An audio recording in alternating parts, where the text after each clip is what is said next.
Podem se assentar. Graças a Deus porque Ele liberta o seu povo da mão do opressor. Vamos agora ao texto da nossa exposição, em João, no capítulo 14. João, Evangelho segundo João, capítulo 14.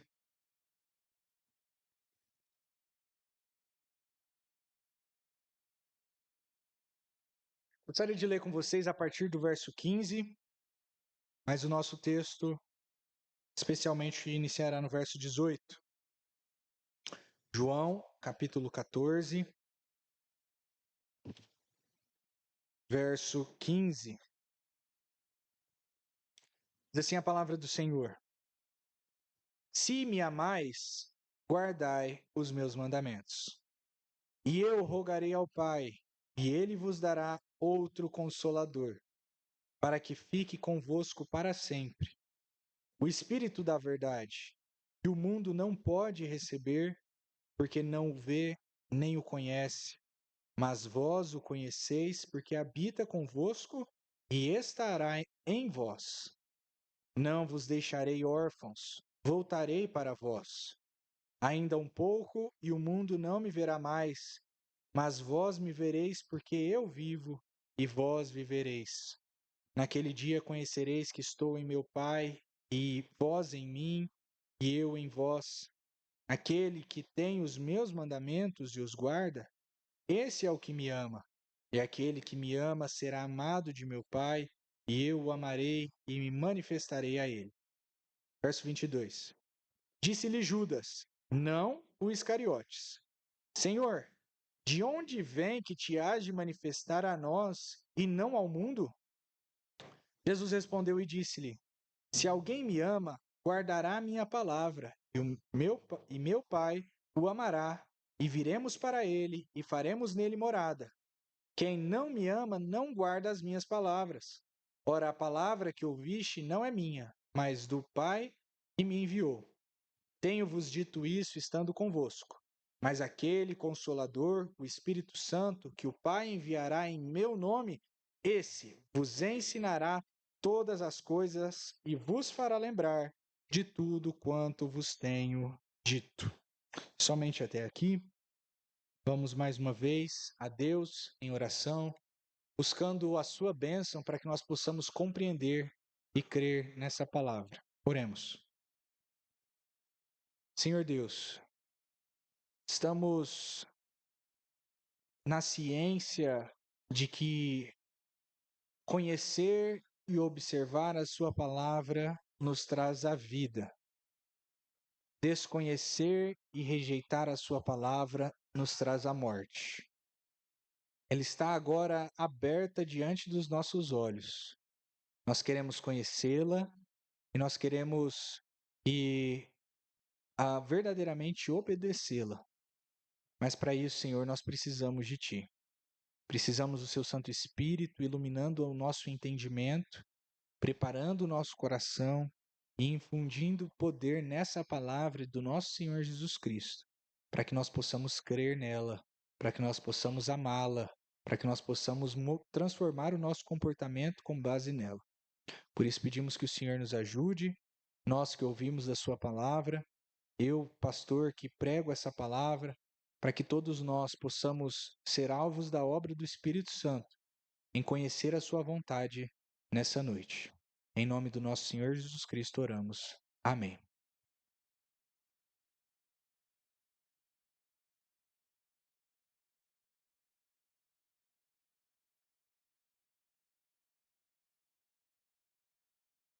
Uma das coisas mais pregadas nos nossos dias, pregada de tal modo que até mesmo os ímpios que não vão na igreja muitas vezes têm uma ideia a respeito disso, é a vinda do nosso Senhor Jesus Cristo. Nós vemos filmes a respeito disso. Muitas pessoas, muitos pastores, muitas vezes quando vão evangelizar, utilizam esse fato da vinda do nosso Senhor Jesus Cristo como argumento pelo qual você deve crer.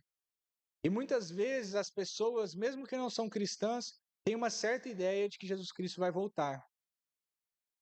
Mas um erro que está vinculado à Escritura, muitas vezes na interpretação da vinda do nosso Senhor Jesus Cristo, é achar que Jesus Cristo só vem no juízo final. É achar que o nosso Senhor Jesus Cristo só se manifestará no juízo final. Ou para alguns, né, que dão uma ênfase num arrebatamento, a gente não vai discutir a respeito dele hoje, mas dão a ênfase que Jesus Cristo virá nas nuvens para arrebatar a igreja e depois virá novamente para o juízo final. Só dão ênfase nessa vinda do nosso Senhor Jesus Cristo.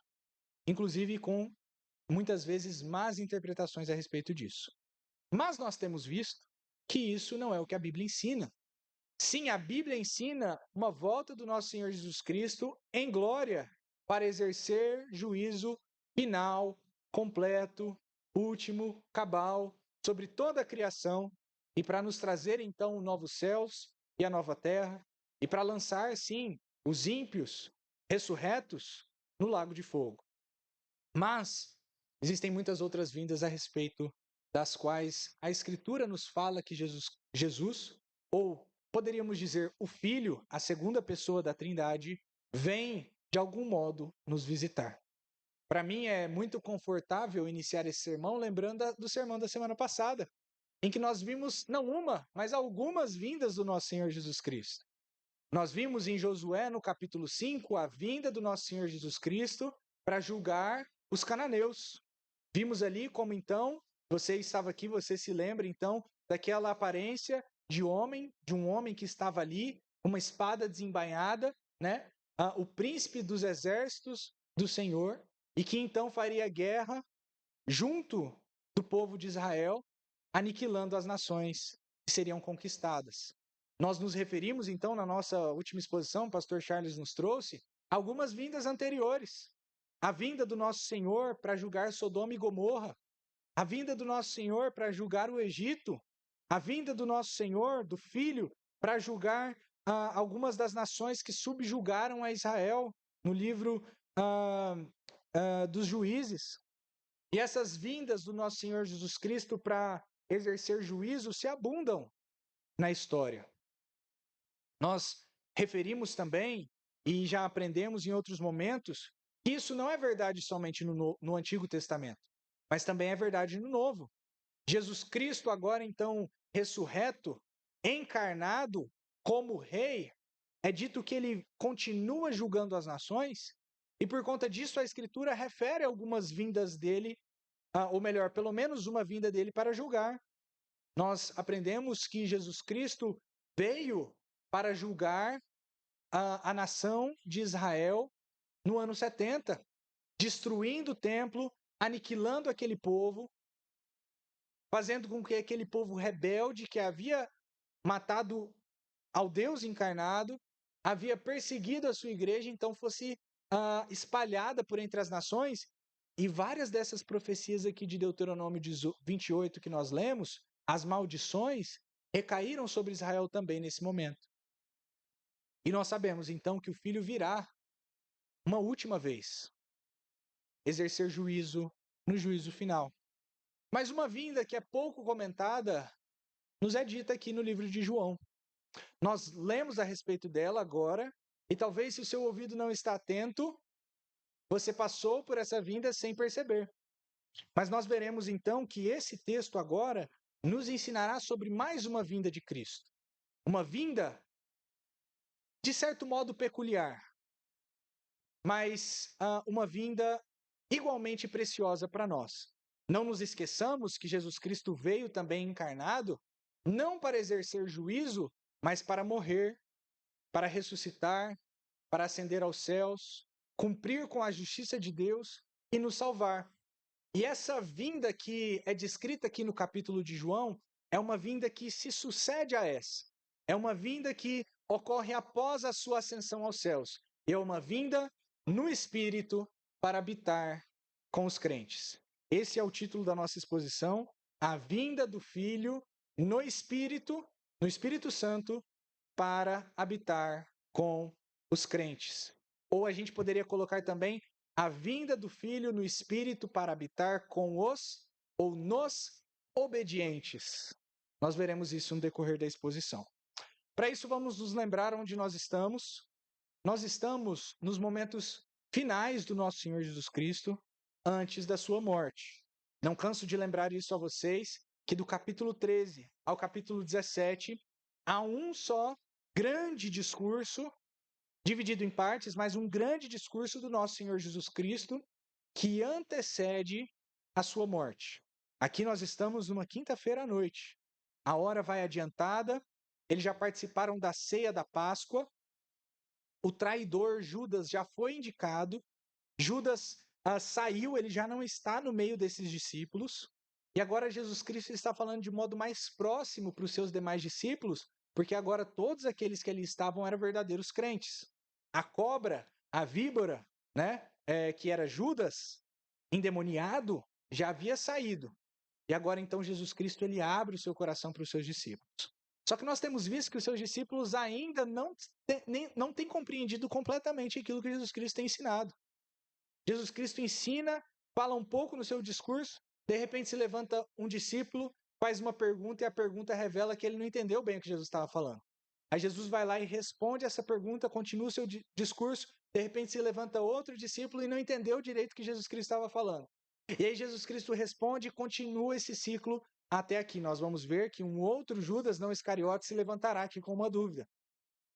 Mas, nesse contexto, Jesus Cristo está dando um sermão consolador para os seus discípulos. Ele está falando com clareza, mais uma vez, a respeito da sua morte, e falar que ele seria tirado de algum modo, ele seria morto, e ele ascenderia à destra de Deus o Pai, ou seja, ele não só morreria, mas depois da sua morte ele não continuaria com os seus discípulos, causou nos seus discípulos tristeza. Porque toda a vida de cristãos, vamos dizer assim, desses discípulos foi vivida ao lado de Cristo, encarnado. E eles talvez se perguntavam como é que nós podemos viver agora.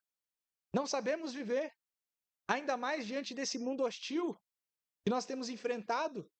Como é que nós vamos nos portar se Jesus Cristo, se o nosso Senhor, que cuida de nós, não estiver aqui? E Jesus então está confortando os seus discípulos, ensinando os seus discípulos que eles continuarão debaixo do seu cuidado. Lembrem-se vocês que ele já ensinou que ele é o caminho, a verdade e a vida. Somente vamos ao Pai por meio dele. Somente temos comunhão com o Pai por meio dele. E nos últimos versículos, versos 16 e 17, ele colocou um outro aspecto muito importante para esses discípulos, um aspecto de consolo. Ele disse que ele mesmo solicitaria para o Pai, ele mesmo requisitaria para o Pai, uma vez que ele estaria ao lado de Deus o Pai. Ele requisitaria para o Pai e o Pai daria outro consolador, outro auxiliador, outro ajudador. Lembrem-se vocês que eu falei dessa palavra que vai aparecer mais uma vez na nossa exposição, que é paracleto ou paráclito, né, dependendo da tradução, que significa aquele que está ao lado, às vezes num tribunal, mas é como se fosse um amigo íntimo, um amigo próximo, que de algum modo está ali ao seu lado para te ajudar nas suas necessidades. Esse é o Espírito da verdade. Nós vamos ver que ele ainda vai chamar esse Espírito do Espírito Santo. Então seria dado outro Consolador. Eles não ficariam sozinhos, para que fique, verso 16, convosco para sempre. Então esse Espírito os ajudaria e estaria com eles para sempre, no decorrer de toda a história. Verso 17, só lembrando ainda o que nós vimos. O Espírito da verdade, que o mundo não pode receber, porque não vê nem o conhece, mas vós o conheceis, porque habita convosco e estará em vós.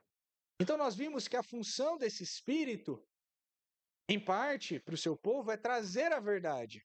Ele é o Espírito da verdade. Vamos discutir um pouco mais isso hoje, por isso eu estou lembrando. Mas interessante ver que ele começa a falar aqui sobre um dia especial, o dia do Pentecoste. Eu lembrei vocês desse dia, na exposição anterior. Foi o dia em que o Espírito Santo veio sobre a igreja, habilitando a igreja a fazer o quê? Aquilo que Jesus Cristo prometeu que eles fariam. obras semelhantes às minhas e obras maiores do que essas. Nós vimos então que o Espírito Santo foi dado lá em Atos capítulo 2 para o benefício da igreja, para que capacitasse os discípulos a fazerem obras semelhantes às de Cristo e obras até superiores. Nós vimos que os discípulos foram capacitados a fazer milagres, a fazer maravilhas, mas isso tudo para que as obras superiores fossem realizadas. Quais eram? As obras de conversão do mundo inteiro. E essa é a missão que é dada para eles. Mas lembrem-se vocês, só para fechar esse ponto, essas obras são feitas todas por meio de Cristo. Nós não fazemos obras à parte de Cristo, mas as obras da igreja são as obras do Cristo que está à destra de Deus, o Pai. Então esse foi o contexto imediato daquilo que nós temos visto. Eu preciso lembrar vocês, porque Jesus não parou de falar.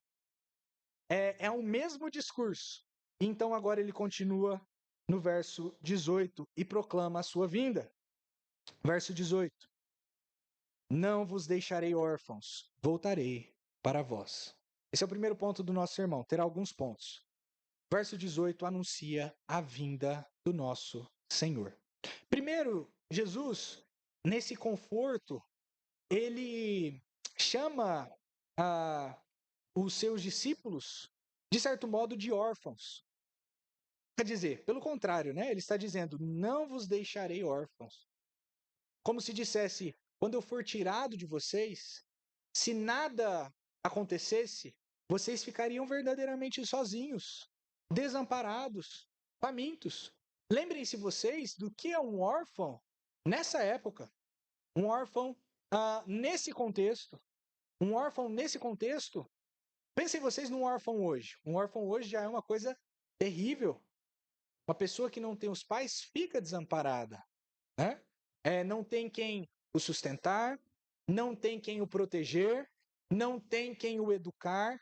E a igreja é chamada também para esse ministério, a olhar para as crianças que não têm os pais, ou que por algum motivo os pais não puderam cuidar delas por quaisquer motivos que sejam, e a igreja se compadecer delas e trazê-las, né, para o cuidado, adotando. Essa é uma ênfase que a igreja sempre teve e precisa ser resgatada, porque a igreja muitas vezes tem falhado nessa missão de cuidar do órfão e da viúva. Veja que Jesus Cristo, ele sendo o Senhor que faz justiça, nós lemos lá no capítulo 10 de Deuteronômio, ele faz justiça à viúva e ao órfão. Ele olha para o necessitado. E a igreja então deve se assemelhar a ele. Estou fazendo uma aplicação aqui direta no nosso texto, porque justamente o órfão é esse, ele é desamparado. E nessa época aqui, a respeito da qual nós estamos falando, havia ainda menos recursos.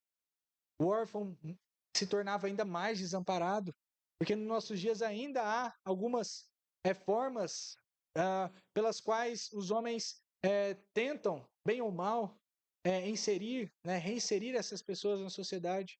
Nessa época, um órfão ele estava completamente à margem da sociedade. Jesus Cristo, então, fala, se eu sair, se eu for, e nada acontecer em relação a vocês, eu não abençoar vocês, vocês serão verdadeiramente órfãos, sozinhos, desamparados, famintos, vulneráveis. Porque o povo aqui, ao redor, na verdade, os perseguirá. E aí ele já dá em conjunto o consolo. Antecipando esse sentimento dos discípulos de perda, ele fala, voltarei para vós. Eu vou voltar para vocês. Como se eles dissessem, fiquem tranquilos, vocês não se tornarão órfãos. Vocês, aos quais ele já chamou de filhinhos, mostrando o afeto, o cuidado, ele fala, eu vou, eu morrerei, eu ressuscitarei, eu vou para o Pai, mas vocês não vão ficar sem mim, eu voltarei para vós. Jesus Cristo começa a falar daqui da sua vinda. Uma vinda que acontece entre a sua ressurreição e a sua vinda em glória. Uma vinda que, de certo modo, é permanente entre esses dois eventos. Na verdade, que acontece a partir do Pentecostes até o final de toda a história é a vinda de Cristo em espírito para habitar com os crentes. Nós vamos ver o que ele fala a respeito dessa vinda, mas um comentarista aqui nos diz, e eu queria já antecipar esse ponto, que a vinda de Cristo na ressurreição, ou seja, quando Jesus Cristo ressuscitou e apareceu para os seus discípulos, ela prepara o caminho para a sua vinda no Espírito. Porque quando Jesus Cristo aparece então ressurreto, os discípulos, eles que estavam com a fé vacilante, abalada, temerosos porque Jesus havia morrido, eles agora são exortados e confortados porque sabem que Jesus, o Cristo, ressuscitou dentre os mortos, vivo está. E ele não foi vencido pela morte. E se ele ressuscitou, de algum modo, toda essa obra é da parte de Deus e continua. Então, a vinda de Cristo na ressurreição prepara o caminho para a vinda no Espírito, que nós vamos discutir agora. Mas, do mesmo modo, a sua vinda no Espírito prepara o seu povo para a sua vinda em glória. E esse é um motivo para nós prestarmos atenção nessa vinda. Porque Jesus Cristo vindo no Espírito, isso que nós vamos ver hoje, vai nos preparar, é o que nos prepara, é o fato dele vir no Espírito Santo que nos prepara para a sua vinda na glória, para o juízo final. Veja que ele agora vai começar a descrever essa vinda no Espírito. Verso 19. Ainda um pouco, e o mundo não me verá mais. Mas vós me vereis, porque eu vivo e vós vivereis. Esse é o próximo ponto. A vinda será vista tão somente pelos crentes. A vinda será vista pelos crentes. Ele estabelece um contraste aqui. Ainda um pouco. De que pouco ele está falando? Ele vem falando desse pouco há já algum tempo. Mas justamente porque o tempo vem se abreviando e agora o pouco está quase que acabando. O fim desse pouco aqui é iminente. Porque em breve Jesus Cristo seria publicamente exposto na cruz do Calvário, mas após essa exposição, Jesus Cristo não seria mais visto pelo mundo. Lembrem-se vocês o que significa a palavra mundo nesse contexto aqui para João. Mundo é o sistema de homens, composto por homens e mulheres, mas um sistema que se organiza em rebeldia contra o Senhor. São os homens maus. São os homens que no Salmo 2 são descritos como buscando se desatar das amarras do senhorio de Deus, buscando se rebelar contra Deus. E são os mesmos homens que clamam para que Cristo seja crucificado. Esse mundo não verá mais a Cristo. Ele viu a Cristo até então, porque Jesus Cristo se manifestou publicamente no decorrer desses 3 anos de ministério. Mas agora, eles não verão mais. Lembrem-se vocês que o ministério público de Jesus já se encerrou. O ministério público no qual ele apareceu para todas as pessoas para ensinar, para exortar, para chamar ao arrependimento. Agora ele não mais falará em público. Tudo que ele falará em público são as suas palavras na cruz do Calvário e no seu juízo, no seu julgamento. E pouquíssimas palavras. Mas a última aparição dele, então, será na cruz do Calvário. E depois disso, o mundo não verá mais a Cristo. E essa é a realidade até os nossos dias. O mundo não vê a Cristo. Não é possível chegar até ele, conversar com ele, ver ele passando por aí. Não, ele está de certo modo não, né, completamente oculto para o mundo. Mas há um contraste. Vós me vereis. Vós me vereis. A igreja, aqui na pessoa dos discípulos, verdadeiros discípulos, tem a capacidade de ver a Cristo. Mas Jesus não está falando de uma visão visível, né? De uma visão física, de uma visão com os olhos da carne, mas sim com os olhos da fé. A capacidade de ver ao Filho nos será dada por meio do Espírito na sua vinda. Sim, eles até viram o Filho ressurreto. Eles viram o Filho depois que o Filho ressuscitou. Mas logo em breve, no espaço de 40 dias depois da sua ressurreição, o Filho ascendeu aos céus e aí os discípulos ficaram olhando para cima, né? E aí os anjos aparecem e dizem: por que vocês estão olhando para cima? Esse que vocês viram subir há de voltar. E após isso, Jesus Cristo não aparece mais. Ele aparece em momentos esporádicos. fisicamente, poderíamos dizer, né? Ou por meio de visões, como aconteceu com Paulo. Mas ele não mais é visto fisicamente andando entre nós. Mas ele é visto. Ele é conhecido por nós, por meio da fé. Veja que Jesus continua dizendo aqui, porque eu vivo e vós vivereis. O motivo pelo qual nós vemos a Cristo é porque ele estará vivo. E ele afirma essa verdade. E ele fundamenta o fato de que nós teremos vida na vida dele. Ou seja, Jesus Cristo ensinou a respeito da sua morte. Ele morreria, mas ele ressuscitaria e teria vida. E porque Jesus Cristo ressuscitaria e teria vida, nós temos vida nele. E a Escritura nos ensina aqui uma maravilhosa verdade. Cristo vive e a sua vida é a fonte de vida do seu povo. Pelo fato do nosso Senhor Jesus Cristo estar vivo, nós temos vida espiritual, vida em abundância. E é somente por meio de Cristo que nós temos vida. A Escritura nos ensina que se Jesus Cristo não tivesse ressuscitado dos mortos, a nossa fé seria vã e o que restaria para nós é a condenação da lei, morte, porque não teríamos salvação. Mas Jesus Cristo vive, ele ressurgiu dos mortos. E como a sua vida, uma vez que ele está vivo, agora nós recebemos vida. Vida em abundância, vida para agora e vida para a eternidade. Nós precisamos estar em Cristo. Jesus Cristo vai voltar a falar sobre isso quando ele falar da videira, na sequência desse sermão, daqui a alguns versículos. Mas ele já introduz essa ideia. Só a vida verdadeira quando nós estamos em Cristo. Mas isso é motivo de consolação para nós. Porque isso promove para nós segurança da nossa salvação. Se Cristo ressuscitou, não é talvez viveremos, mas aqueles que estão em Cristo certamente viverão, porque a nossa vida está nele. Se nós cremos em Cristo, portanto, e sabemos que ele ressuscitou dos mortos, não devemos andar vacilantes, andar temerosos, porque nós podemos passar pelas piores coisas nessa vida. Eu não sei as coisas pelas quais você tem passado. Talvez são coisas tristes, coisas graves, coisas que tiram a sua vontade de viver, coisas que tiram a sua alegria. Mas se você crê em Cristo, crê na sua ressurreição, conhece o fato de que Ele está agora vivo nos céus, você pode ter a certeza de que você terá vida, mesmo que você esteja num lugar onde todas as coisas que você vê é morte. Teremos vida aqui e vida abundante. No verso 20, Jesus Cristo segue o seu discurso, portanto, falando da sua vinda. Naquele dia conhecereis que eu estou em meu Pai, e vós em mim, e eu em vós. Essa é uma segunda coisa que acontece na vinda do nosso Senhor Jesus Cristo em espírito.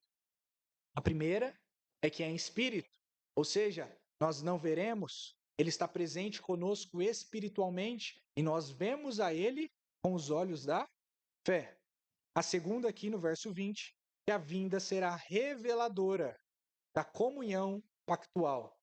Em outras palavras, a vinda de Cristo vai mostrar para nós que nós temos uma comunhão, nós temos união com a Santíssima Trindade na graça da aliança. Naquele dia conhecereis. Que dia ele está se referindo? O dia em que Cristo voltar em espírito. E que dia é esse? Nós já temos falado. Jesus Cristo não faz pausa no seu discurso. Ele continua, ele falou indiretamente a respeito do Pentecostes, ele continua falando a respeito desse dia. Nesse dia, um dia específico, vocês conhecerão.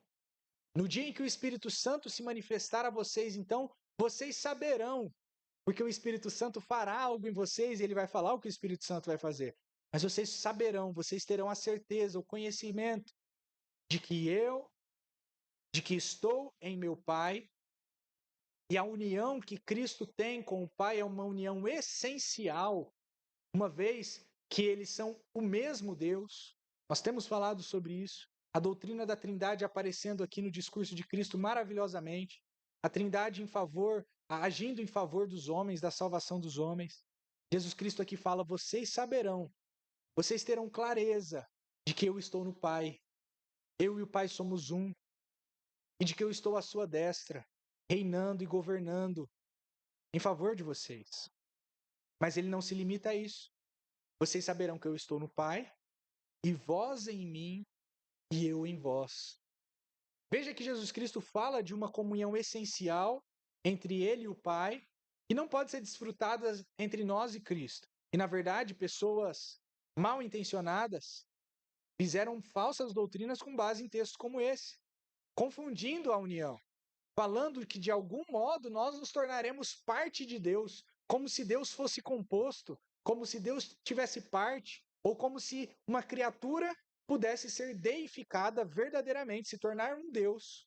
E essa doutrina é falsa. Mas, quando Jesus Cristo apresenta a comunhão entre ele e o Pai, e depois apresenta a comunhão entre ele e nós vemos que a comunhão que nós temos com ele é verdadeiramente profunda e especial. A comunhão de Cristo, do Filho, com o Pai, é essencial. A comunhão de nós com Cristo é por meio do seu corpo espiritual. Ele é o cabeça, nós somos os seus membros. Ele é a videira, nós somos os seus ramos.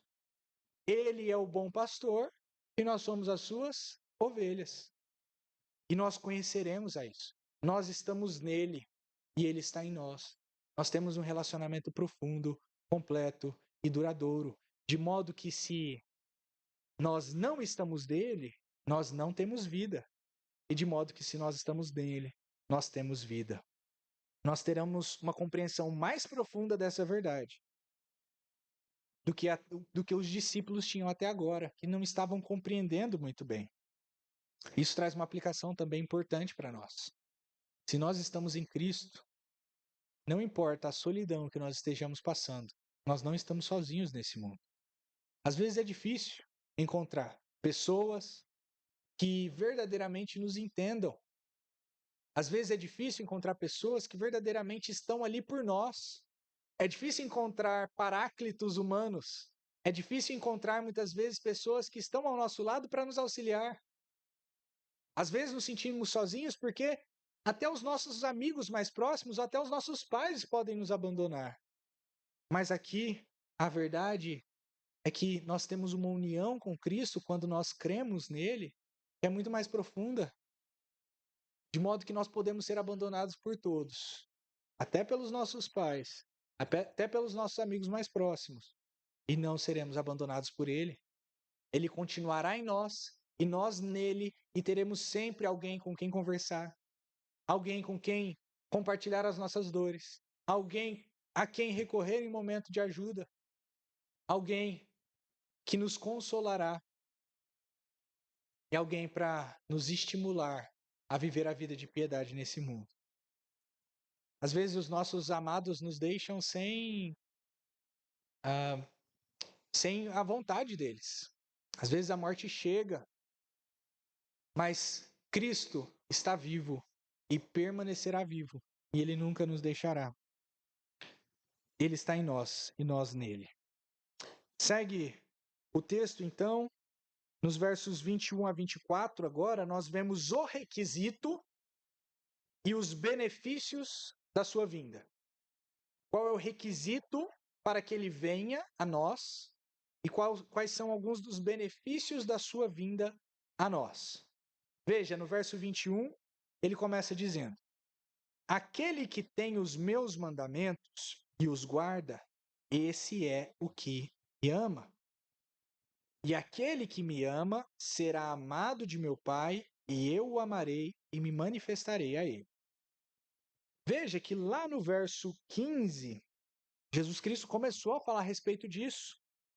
Verso 15, se me amais, guardai os meus mandamentos. Ele está fazendo uma condição aqui. Ele não está nem dando uma ordem. Ele está com um pressuposto aqui de que a igreja deseja amar a Cristo e ele está explicando o modo pelo qual nós o amamos. Lembrem-se vocês, então, que nós falamos que o verdadeiro amor não é sentimentalismo. O verdadeiro amor envolve sentimento, mas envolve muitas outras coisas. E o verdadeiro amor para com Cristo envolve obediência. Obediência aos seus mandamentos. E eu trouxe essa reflexão para vocês. Se você sabe que uma pessoa não gosta de determinada coisa, se você sabe que isso faz mal de certo modo, e você pratica isso, né? Nesse sentido, isso é uma falta de amor. Por quê? Porque você sabe que a pessoa não quer e você age contra os interesses dela. Agora, em relação a Cristo, isso é ainda uma verdade superior, porque Ele é nosso Senhor. E a relação que nós temos com Ele, sim, é de amigo. Nós queremos agradá-lo porque Ele é o nosso amigo. Mas, antes disso até mesmo, nós devemos obedecê-lo porque Ele é nosso Senhor e nós somos seus servos. Ele fala, o modo correto do nosso relacionamento, então, é se vocês me obedecem, escutam as minhas palavras. Lembro vocês aqui de que os mandamentos de Cristo estão contidos nas Escrituras, no Antigo e no Novo Testamento. E então nós devemos nos atentar a todo o ensino de Cristo para saber como amá-lo. Então ele no verso 21 repete essa realidade com outras palavras, dizendo, aquele que tem os meus mandamentos, ou seja, possui, conhece, busca, lê, tem a ciência dos mandamentos. Veja que nós podemos não ter os mandamentos, e se não temos os mandamentos, é impossível amá-lo. Então, primeiro requisito aqui é ter os mandamentos, aquele que tem os meus mandamentos. E os guarda. Ter os mandamentos é diferente de guardar os mandamentos. Você pode ter a sua Bíblia aberta na sua cama todo dia, bonitinho, acorda, arruma a cama, coloca a Bíblia aberta, Salmo 23, o Senhor é meu pastor, nada me faltará. Né? Aí a bênção vem sobre a casa. Não, não é assim. Infelizmente. Quer dizer, felizmente, né? Porque o Senhor assim planejou. Você pode deixar a Bíblia aberta na sua casa, que aquilo lá não terá efeito nenhum sobre você. Você pode até ler a Bíblia, e isso não terá efeito nenhum sobre você, ou nenhum efeito benéfico sobre você, se você, quando fecha a Bíblia, não se importa com aquilo que você leu. Ou se você abre a Bíblia para tratar ela como um amuleto, como nós vimos agora pela manhã, né? Como os israelitas trataram a arca na guerra contra os filisteus lá em Samuel. Não adianta de nada. Pelo contrário, traz condenação. É necessário ter a palavra nas nossas mãos, na nossa mente, no nosso coração. E devemos então guardar esses mandamentos. Guardar é praticar. Guardar é viver de acordo. Guardar é fazer com que o nosso coração, todo o nosso ser interior, viva de acordo com essa palavra que nos foi dada. Assim nós amamos a Cristo. E aquele que me ama será amado de meu Pai, e eu o amarei e me manifestarei a ele. Veja que ele diz então, se nós obedecemos a Cristo, isso é uma evidência de que nós amamos a ele. E se nós amamos a ele, o Pai nos ama. Veja que ele está falando ele está falando de um amor secundário. Porque o Pai verdadeiramente nos ama antes de nós amarmos a ele. João nos ensina isso em outro lugar. Ele nos amou antes de que nós amássemos a ele. Foi um amor eletivo, um amor realizado antes da fundação do mundo e não por mérito nosso, porque nós estávamos nos nossos pecados. E ele nos amou e enviou o seu Filho, enviou o seu Espírito para que nós crescêssemos. Agora, crendo, nós começamos a praticar os mandamentos. Só que praticar os mandamentos é demonstração do amor de nós por Cristo. Aí o Pai olha, nós amando a Cristo, por meio da obediência aos mandamentos, ele se agrada. Porque o Pai ama o Filho. E se o Pai vê o Filho sendo amado, ele passa a amar aquele que ama o Filho. Vou falar em outras palavras, talvez fique mais fácil. Sabe quando você tem algo... Por exemplo, quando você se casa, né? Os amigos da sua esposa ou do seu marido passam a ser seus amigos. Porque você ama a sua esposa, então você passa a amar as pessoas que amam a sua esposa, você passa a amar a família dela, né? É mais ou menos essa ideia aqui, uma analogia. O pai ama o filho, e porque nós amamos o filho, o pai se agrada de nós e nos abençoa. E Jesus fala, então, que ele também vê o pai nos amando e o filho, nessa união que ele tem com o pai, ele então nos ama também, se agrada de nós. Veja, e que aquele que me ama será amado de meu Pai, e eu o amarei. Veja que é um ciclo, então, que a gente tem aqui. Que o Pai nos ama, nos faz observar os mandamentos.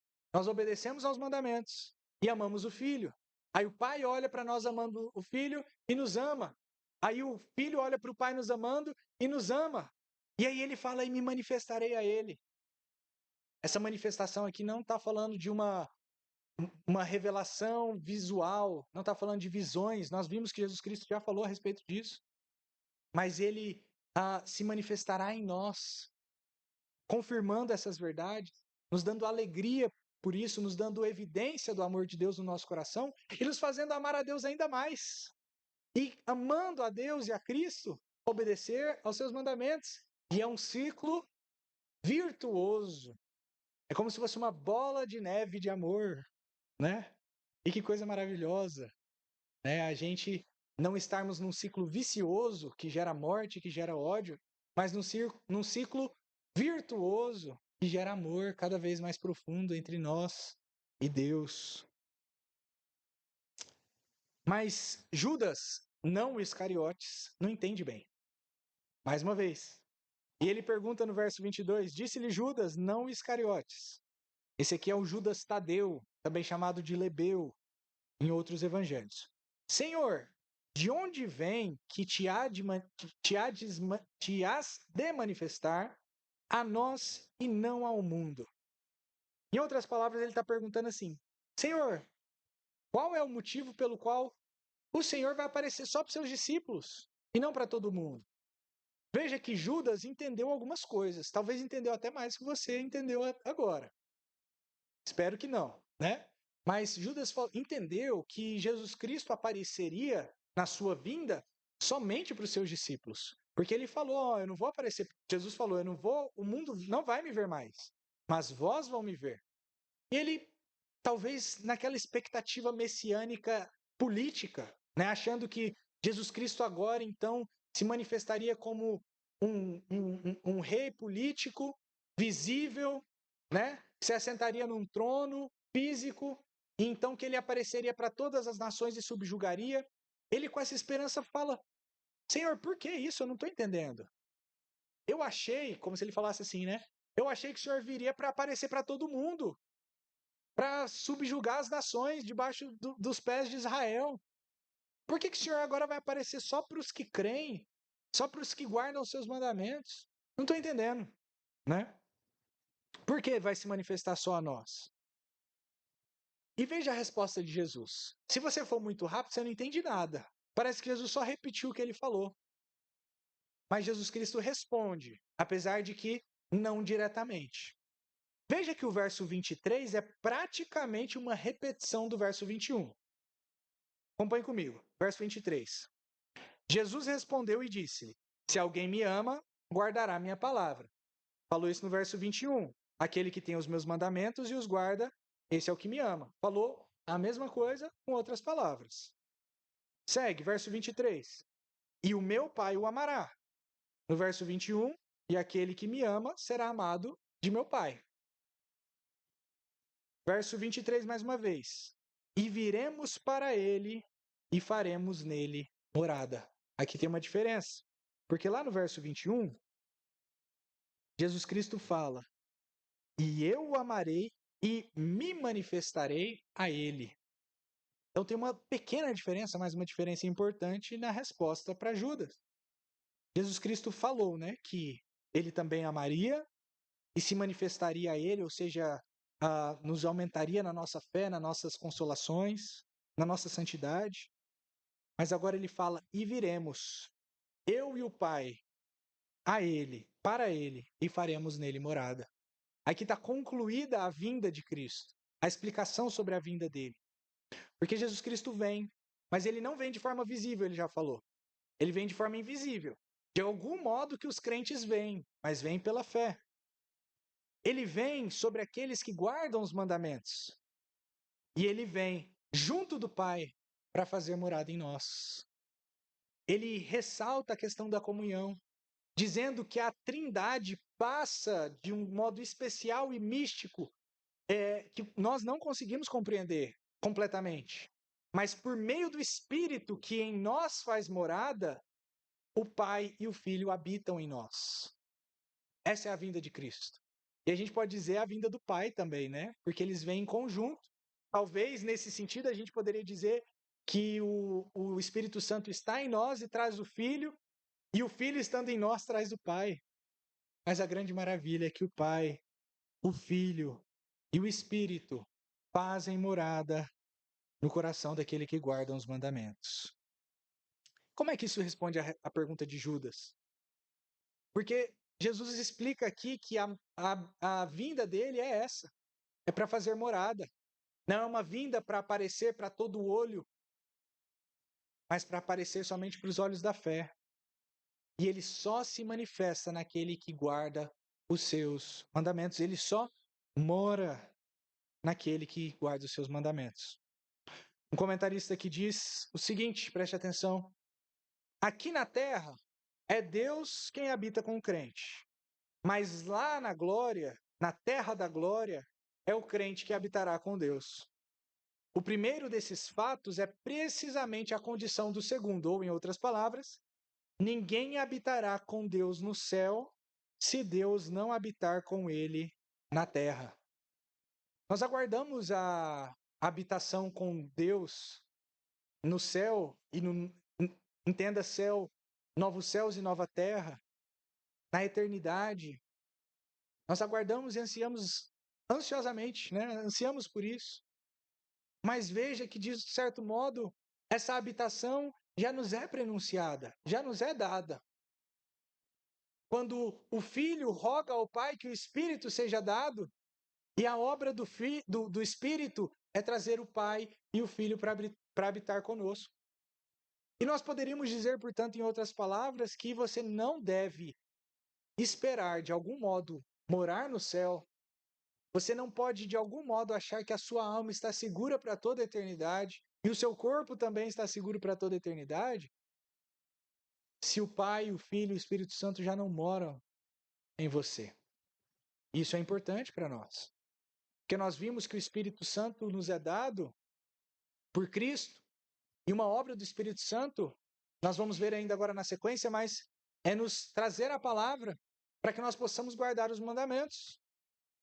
Em outras palavras, nós podemos dizer que se nós não obedecemos a Cristo em toda a sua palavra, né, nos seus mandamentos, aquilo que ele nos dá, apesar de que não perfeitamente, porque o Espírito Santo causa a nossa santificação, mas se nós não guardamos os mandamentos, nós não temos não temos evidência de que Cristo e o Pai e o Filho habitam em nós. E se não temos evidência dessa habitação agora, não podemos esperar que habitaremos com Ele por toda a eternidade. Veja que é uma preparação para a eternidade. Na eternidade, nós estaremos com o Pai, com o Filho e com o Espírito Santo. Se hoje você odeia estar com o Pai, com o Filho e o Espírito Santo espiritualmente, você odiará, de certo modo, e estará com Ele por toda a eternidade, fisicamente e espiritualmente, por assim dizer, né? De modo mais completo e mais pleno. E aí, por causa disso, Deus rejeita também. É uma rejeição acrescentada, porque você não está pronto para participar do céu. E aí, no verso 24, ele clarifica esse ponto, dizendo a impossibilidade de habitar naqueles que não guardam as palavras. Verso 24: quem não me ama não guarda as minhas palavras. Ora, a palavra que ouvistes não é minha, mas do Pai que me enviou. Em outras palavras, é Jesus ainda respondendo a Judas Tadeu aqui, dizendo: meu filhinho, eu não vou me manifestar a todos, porque a minha manifestação é minha morada. E como posso eu e o Santíssimo Pai morar em quem não me ama, em quem não guarda os nossos mandamentos? Nós que somos santos, é impossível que seja assim. E observe que Jesus Cristo ainda confirma isso, lembrando de uma verdade: essas palavras que eu tenho dito para vocês não são de origem humana, mas são da parte do próprio Pai. Desse modo, é impossível que Cristo se manifeste no coração, na vida daquele que não guarda os mandamentos. Isso traz para nós algumas aplicações. Uma delas, por exemplo, é a nossa necessidade de olharmos mais uma vez para as nossas obras. Se nós temos caminhado de acordo com a palavra de Cristo, nós temos tido essa palavra na nossa mente, na nossa boca, nos nossos ouvidos, no nosso coração, se nós temos praticado, vivido, guardado essa palavra verdadeiramente. Se não temos, talvez é evidência, talvez você ache que seja salvo, mas talvez seja evidência de que não é, e que precisa então imediatamente ir à cruz de Cristo e clamar por perdão, por transformação, por fé. Mas talvez isso te revele no seu coração de que sim, você ainda tem a esperança da fé, de que você verdadeiramente crê, mas que você tem calado a obra do Espírito Santo no seu coração. Você não tem guardado os mandamentos, tem vivido muitas vezes em pecado, aí o Espírito Santo não age com seus efeitos santificadores, e aí o Filho não se manifesta a você, e aí a sua fé está fraca, vacilante, quase extinguida, o seu amor está fraco, vacilante, quase extinguido, o amor para com os próximos, o amor para com os irmãos, o amor para com Cristo. Isso é uma evidência de fraqueza espiritual. Veja que se nós somos levados à vida de pecado, se nós caímos no engano do pecado, é isso que acontece em nós. Nós deixamos de receber dos benefícios que é ter a Trindade morando em nós. Certamente, se você é verdadeiro filho, o Espírito Santo ainda alguma vez volta, chama ao arrependimento. E talvez é isso mesmo que ele esteja fazendo contigo nessa noite. Se arrependa, abandone os seus pecados. Porque o Pai, o Filho e o Espírito não habitam naquele que não guardam os mandamentos. Em momento nenhum Jesus tem falado de salvação por obras, isso é claro, né? Mas observem que as obras são importantes para aqueles que já são salvos. E para finalizarmos então, verso 25 e 26, nós vemos a obra especial do Espírito em nós. Verso 25: Tenho-vos dito isso estando convosco, mas aquele Consolador, aquele Paráclito, aquele Auxiliador a respeito do qual eu falei, o Espírito Santo, fica claro que o Pai enviará em meu nome, esse vos ensinará todas as coisas e vos fará lembrar de tudo quanto vos tenho dito. Bem, a gente vai voltar nisso ainda na próxima exposição, mas Paráclito, então, o Espírito Santo, que é enviado da parte de Deus o Pai, porque Cristo solicitou para o Pai, ele será enviado em nome do Filho, ou seja, por causa do Filho, por meio do Filho. E o que o Espírito Santo fará? Preste atenção, muito importante. Redireciona seus pensamentos para cá. O Espírito Santo vos ensinará todas as coisas e vos fará lembrar de tudo quanto vos tenho dito. De um modo, nós podemos dizer que essa é a obra principal do Espírito Santo no coração do crente, daquele que já creu. Certamente o Espírito Santo vem trazendo a fé, ressuscitando dos mortos, dando a fé, transformando o coração. Mas daí em diante, nós podemos dizer que seu trabalho principal é esse: ensinar todas as coisas e lembrar de tudo quanto vos tenho dito. Isso tem uma aplicação especial para os discípulos, mas tem uma aplicação geral para todas as pessoas que são crentes, para todos os crentes. Qual é a aplicação especial para os discípulos? Os discípulos conviveram com Jesus Cristo durante 3 anos. Eles viram muitas coisas, só que poucas coisas eles entenderam, né? Ou melhor, poderíamos dizer que muitas coisas eles não entenderam do ensino de Cristo. E várias coisas é possível que eles se esqueceram. Se eu perguntar para vocês o que foi exposto há 3 anos atrás, aqui nesse púlpito, provavelmente tem uma chance muito grande de você não se lembrar. E eu sei disso, porque às vezes a gente faz isso. A gente pergunta não do que aconteceu 3 anos atrás, mas às vezes de 2 semanas. E às vezes a gente tem dificuldade de lembrar. Então a gente tem que buscar exercitar a nossa memória. né? Imagina os discípulos, 3 anos de ensinamento, 24 horas, e eles poderiam pensar, e agora? Né? Não escrevi nada, né? Não registrei nada, não gravei os áudios de Jesus Cristo falando, agora não tenho o sermão dele para eu escutar segunda-feira, porque eu vou esquecer tudo quando eu dormir. Aí Jesus Cristo fala aqui, fiquem tranquilos, o Espírito Santo ensinará a vocês todas as coisas, ou seja, ele vai explicar para vocês tudo aquilo que vocês não entenderam, vocês vão entender tudo. E a partir dele vocês vão lembrar de tudo o que eu tenho ensinado para vocês. De modo que quando o Espírito Santo vem, imediatamente, né, eles começam a lembrar dos ensinos de Cristo e parece que uma coisa acontece na cabeça deles que todo mundo que estava lá fraco, com medo, meio vacilante, de repente vira pregador, corajoso e que maneja a Bíblia com toda a habilidade. Né? Pedro, no seu primeiro sermão, prega praticamente citando o Antigo Testamento, do começo ao fim. Ele que estava vacilante, vai negar Jesus aqui na sequência. Né? Ele que não tinha entendido que Jesus Cristo tinha que morrer, ressuscitar. Ele que não tinha entendido como é que ele é purificado por Cristo aqui nesse evento. Agora ele vai vir pregando. Também, não só ele, mas também os demais discípulos aqui, que não estão entendendo quase nada aqui, né? Estão entendendo, mas mal é mal, cheio de dúvida. Eles vão vir ao mesmo tempo, né, pregando nas línguas, né? Em Atos no capítulo 2, ensinando. Agora eles compreendem. Esses mesmos agora são dados como autoridade da igreja para registrar as palavras de Cristo. E aqui um ponto muito importante que eu quero mais uma vez ressaltar. E eu quero trazer uma aplicação com isso.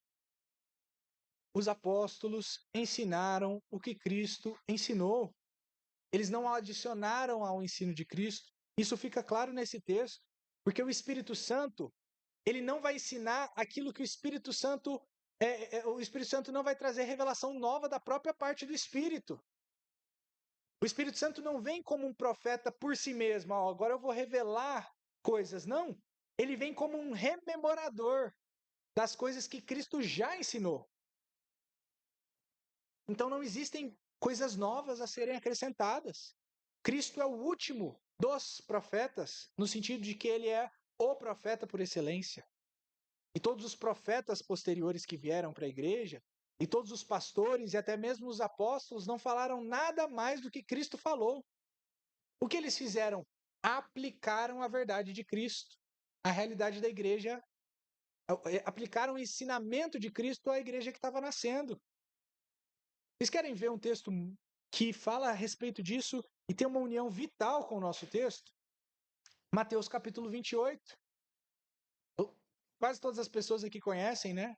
A grande comissão diz lá, se você não conhece, abre lá, Mateus 28, versos 19 e 20.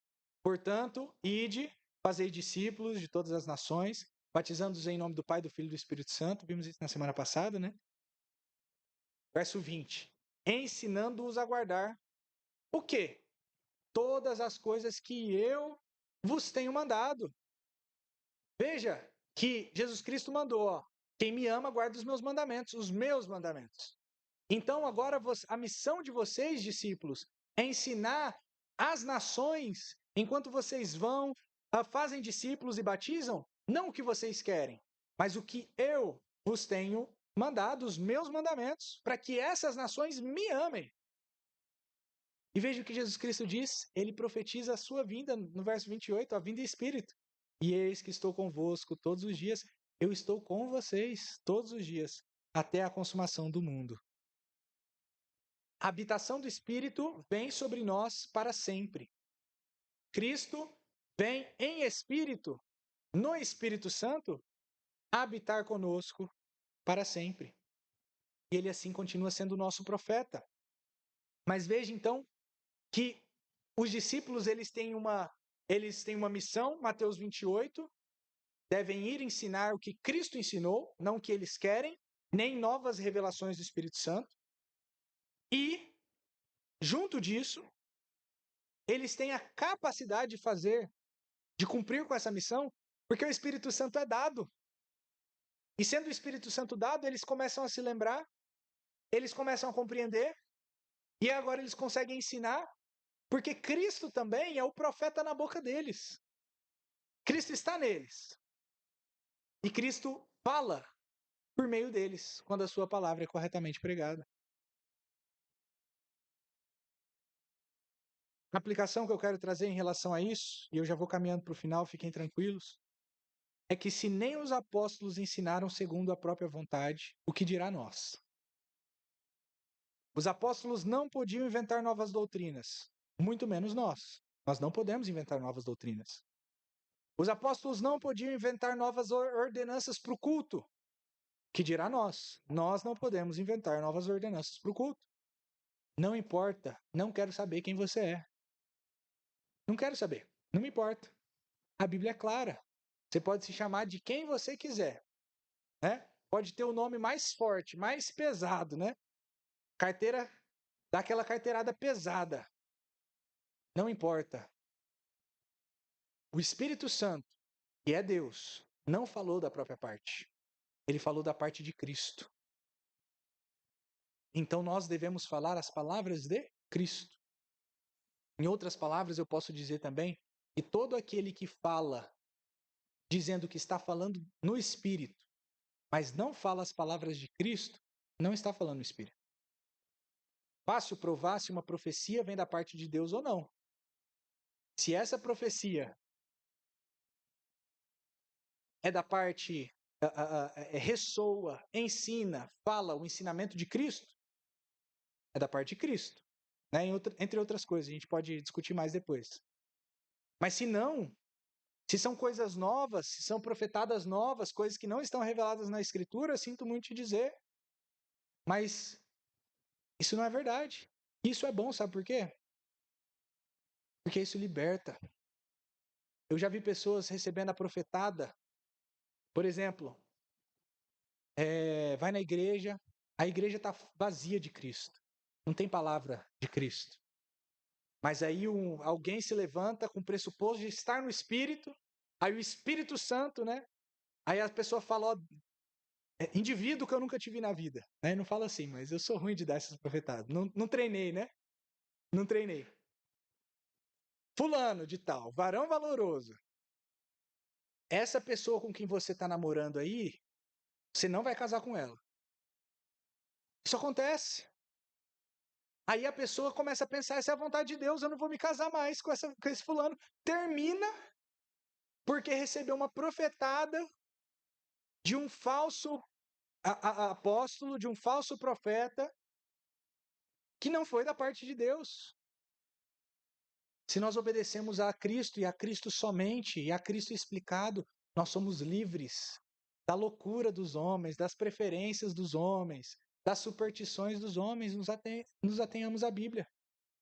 De modo que se o pastor, o padre, o apóstolo, qualquer pessoa, qualquer título que seja, o Papa, para colocar, né, uma autoridade reverenciada de muitos, se eles falam que não está na Bíblia, isso é falsa profecia. Essa é a primeira aplicação. Graças a Deus por isso, porque nós somos livres. Sigo ainda para finalizar. Ainda nesse mesmo ponto. A Bíblia é a palavra do Espírito. Se nós queremos encontrar, portanto, a palavra do Espírito, nós não precisamos buscar em outro lugar senão na Escritura. Como assim, pastor? Você está me ensinando isso? Em que sentido isso se faz assim? 1 Pedro capítulo 1, não precisa, perdão, 2 Pedro capítulo 1, não precisam abrir, mas no verso 21 nos reafirma essa verdade, dizendo que a profecia nunca foi produzida por vontade de homem. A Bíblia não é palavra de homem. Mas os homens santos de Deus, santos, lembrem-se lá, os homens que guardam os mandamentos da parte de Deus, falaram inspirados pelo Espírito Santo. Toda a Bíblia é palavra do Espírito. Então, se você quer ouvir a palavra da Bíblia, ou melhor, se você quer ouvir a palavra do Espírito, você deve buscar o que o Espírito falou. E o que o Espírito falou? Tem bastante coisa para você ler. Né? Falou muita coisa. E se você se atentar para elas, você vai saber o que você deve fazer, como você deve viver. Por muitas vezes os homens falam que amam a Bíblia, mas ela não é. A Bíblia não é a palavra nem inicial e nem final em nenhuma discussão. Tem muitas igrejas que falam, nossa, a gente gosta muito da Bíblia, a gente estuda muito a Bíblia. Mas, no mínimo das coisas, a Bíblia tem alguma voz. Quando é para se resolver alguma coisa em respeito a alguma controvérsia, alguma diretriz, alguma forma de culto, alguma forma pelo qual nós devemos andar, a Bíblia não, não tem palavra. O homem espiritual é guiado pelo Espírito de Cristo. E ele conhece a Escritura, ele fala a Escritura, ele vive a Escritura, ele pensa a Escritura, ele prega a Escritura, porque esse é o modo que o Espírito nos torna santos. E esse é o modo pelo qual Cristo vive em nós. O Espírito vem trazendo Cristo espiritualmente, de um modo místico. E ele faz isso nos lembrando das palavras de Cristo, toda essa Escritura. Portanto, nos atenhamos a ela. Louvemos a Cristo porque ele continua sendo nosso profeta. Ele está exaltado, mas é ele que fala a nós, habitando conosco em espírito, ensinando a vontade de Deus em todas as coisas relativas à nossa edificação e à nossa salvação, como diz o nosso catecismo. E Cristo é a fonte da nossa vida. Nele nós temos vida inesgotável. Vamos orar a Ele? Santíssimo Deus, Deus da verdade, Trindade Santíssima que se revelou a nós, damos graças a Ti, Deus único, pois o Senhor nos revelou a Sua vontade de modo tão maravilhoso. Pai, o Filho e o Espírito, cada um refletindo o relacionamento eterno da Trindade, na economia da Trindade no tempo, nos ensinou todas as coisas concernentes à salvação e à nossa edificação. Clamamos, Senhor, que nós possamos ouvir todos os dias a voz do Espírito Santo, que nos lembra a voz de Cristo, os mandamentos de Cristo, que nos ensinou tão somente aquilo que lhe foi ordenado pelo Pai. E assim nós possamos viver, não segundo opiniões humanas, mas segundo a revelação do nosso Senhor Jesus Cristo, para a glória dele, para que nós sejamos amados e para que, amando, sejamos abençoados e a Santíssima Trindade glorificada em nós. Em nome do Filho oramos. Amém.